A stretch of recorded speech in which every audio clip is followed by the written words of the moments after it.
This Royal Rumble has more expectations on it than anything that I've seen in wrestling in a long, long time. Not only are we going to see WWE crown a new champion, Roman Reigns is putting the championship on the line in the Royal Rumble for the first time.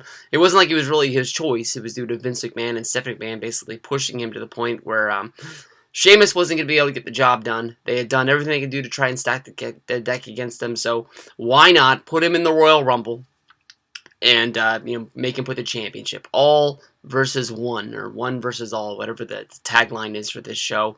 It's a lot like the Stone Cold Steve Austin storyline from back in the day, where he would come in number one, and after that, basically Vince came in number two, and then the I don't know if they ever said that they stacked the deck, but it sure was a lot of corporation members coming out very early in the Rumble. Not only from that, they trailed off out of the ring, going into the back and having the entire corporation work over Stone Cold Steve Austin in a bathroom, where it wasn't like the whole match Stone Cold had to be inside of the ring. Vince was doing commentary, and he was still in the Rumble from there.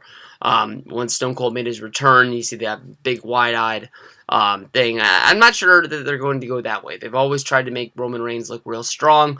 No doubt in my mind he's going to be fighting in the ring. More than likely times the deck will be stacked against him. Maybe he'll have to fight all of the social outcasts. Maybe that's why they put that group together, for a 4-on-1 kind of deal. We just saw Big Show knock them all out, so it's not going to be the biggest surprise of all time. But they find some way for Roman to eliminate all four guys at one time. Maybe at one point the League of Nations is in there. We talked earlier about all of the groups of four that are basically being built up, and they got to be built up for a reason. If you can remember, the new Nexus with CM Punk, they sort of took over a Rumble a couple of years ago, where basically they had strength in numbers before John Cena and Hornswoggle came down and took them all out. But Brock Lesnar is going to be a part of this Rumble. I wouldn't be surprised if Brock is number 2, and we get Brock versus Roman for a short little time, seeing if that's going to be a WrestleMania match, or if that's just going to be a special moment just for us. But we've seen spears, we've seen F5s. They're basically building to something. I don't know if it's going to be Fastlane. There's talks of basically making Fastlane an A+ pay-per-view for us to watch again. So they got to figure out who's going to WrestleMania to fight for the championship to be the number one contender anyways. I think that we're going to see the return of Triple H. There's talk of basically getting a AJ Styles debut at the Rumble. Thousands of things can happen. They always open the door to bringing guys from the outside in.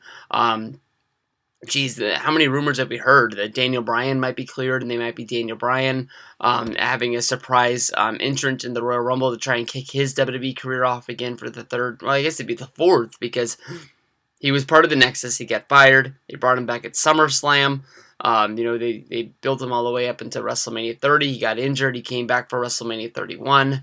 Man, and try to go at it again. I'm not 100% sure where they're going to go from this, but it is talk of the town out there, and we got to talk about everything that could be going down in this match. But when the championship's on the line, you got to be able to knock out at least 27 guys. I know that's been one of the complaints about the Royal Rumble. I think I picked the Royal Rumble winner every year since 2011.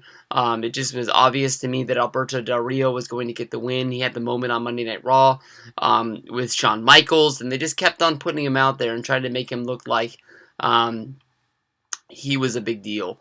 And that's when I thought he'd go on to WrestleMania. He'd complete his destiny, and he'd beat Edge to beat the World Heavyweight, become the World Heavyweight Champion. And even though the World Heavyweight Champion thing didn't come through, it was a big win for Del Rio. But fun times. It's a great time to be a wrestling fan with all the wrestling rumors about the guys coming over from New Japan. Maybe AJ is going to debut. Maybe he's not.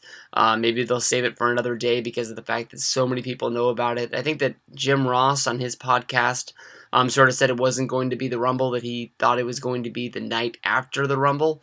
But I only read that. I didn't hear it, so I'm not 100% sure if that's fact or if that's just sort of something that's made up, because there's a lot of things. Between here and now, you'll probably hear rumors of Shelton Benjamin or Carlito coming back to be, surprise members. Maybe Tatanka, since he just signed that Legends deal. But it doesn't matter if it's returning legends, returning hurt superstars that we haven't seen in a while. Everyone's going to be a part of this Rumble, and it's going to be a really good Rumble because of the fact the storyline is you get to be champion. You don't have to fight anybody else to basically to get the title. Normally, it's you have to win this match, and then you go on to WrestleMania where you wrestle in the main event to complete your destiny of being a pro wrestler, of winning the big one, and we'll have to see. But I honestly think when it comes down to it, there's only a few guys who can win it. Brock, Roman are the two names that are in it, and then in the back of my mind, I keep thinking about Triple H, and I'm not 100% sure if it's going to happen, but if it does happen, I'll go bananas. There definitely is surprises coming. Roman Reigns has one coming to him after the beatdown that he gave Triple H. We've seen Triple H get beat down before, but I've never seen him basically gone for a month from a beatdown. It wasn't like Roman Reigns ran him over with a car or anything extravagant like that. He just beat him up, punched him around, hit a couple moves, and see where we go from there. But big Rumble coming up on Sunday. Who do you think's going to win it all?